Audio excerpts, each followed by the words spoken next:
Bonjour à tous, et si on voyait ensemble en quoi consiste le fait de spéculer sur les marchés?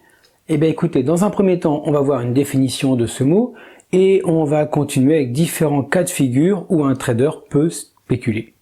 Et on terminera rapidement par une petite conclusion pour faire un résumé rapide.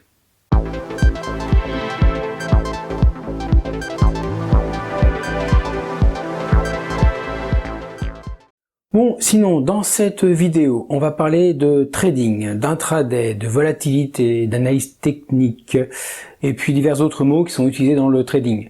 Pour avoir des explications sur ces mots, écoutez, la description de cette vidéo contient des liens qui permettent d'aller voir d'autres vidéos.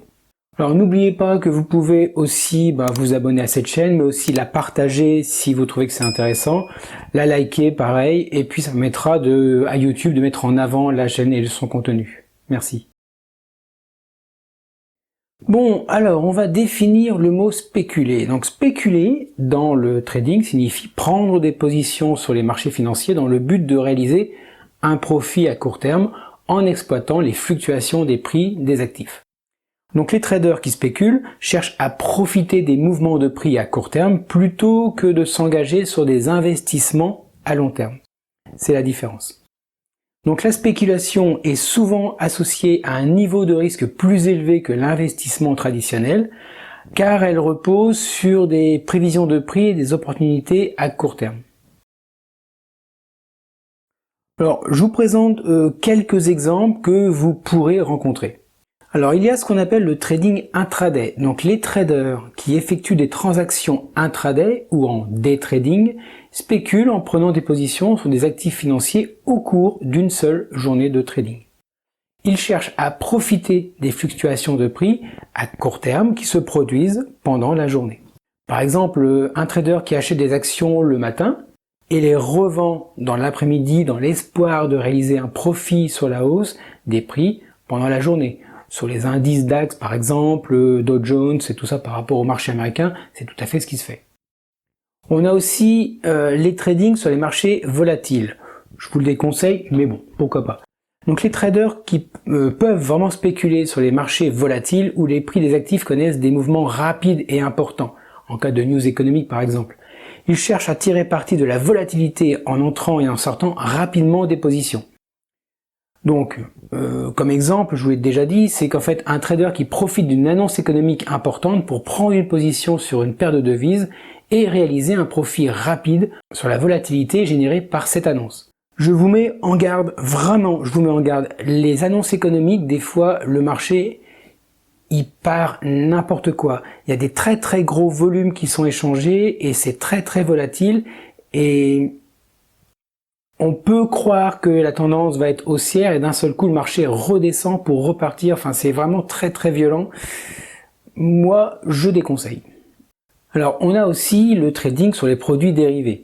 Donc, les produits dérivés tels que les contrats à terme ou les options offrent aux traders la possibilité de spéculer sur les prix futurs des actifs sous-jacents, sans avoir à les posséder physiquement. Donc les traders peuvent utiliser ces instruments pour parier sur la hausse ou la baisse des prix. Par exemple, un trader qui achète un contrat à terme sur l'or, avec l'anticipation d'une hausse des prix de l'or dans le futur, et qui espère bien sûr réaliser un profit en vendant le contrat à terme à un prix plus élevé. Après, je vais dire, ce qui est vraiment classique, c'est le trading basé sur l'analyse technique. Il y a certains traders, dont je fais partie, utilisent l'analyse technique pour identifier des modèles et des tendances sur les graphiques financiers.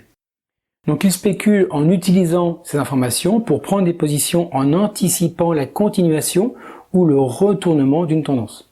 Alors je peux vous donner un exemple, un trader qui repère une configuration de retournement de tendance haussière sur un graphique et qui prend une position d'achat dans l'espoir de profiter de la poursuite de la hausse des prix. Alors dans cette vidéo, je ne vous parle pas des indicateurs qui permettent de travailler sur ces différents sujets. Il y a d'autres vidéos qui en parlent et vous irez les voir.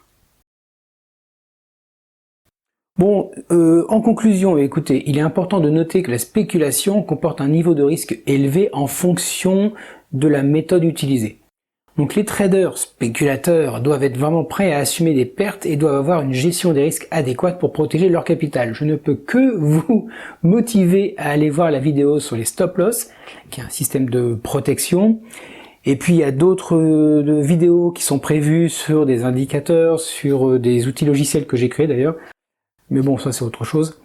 Et puis n'hésitez pas, fouillez, parce qu'en fait il y a environ 200 à 250 vidéos de vocabulaire qui vraiment expliquent, toujours pareil, très rapidement, les différents sujets, et ça, franchement, ça peut vous aider. Maintenant, bah écoutez, moi il me reste à vous souhaiter de bons trades, et puis comme je dis dans chaque fin de mes vidéos, soyez très prudents sur les marchés, car ils sont fourbes.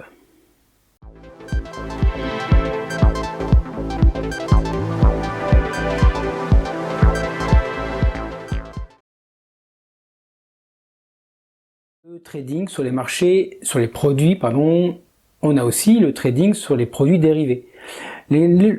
Oh là, au secours, ça bafouille.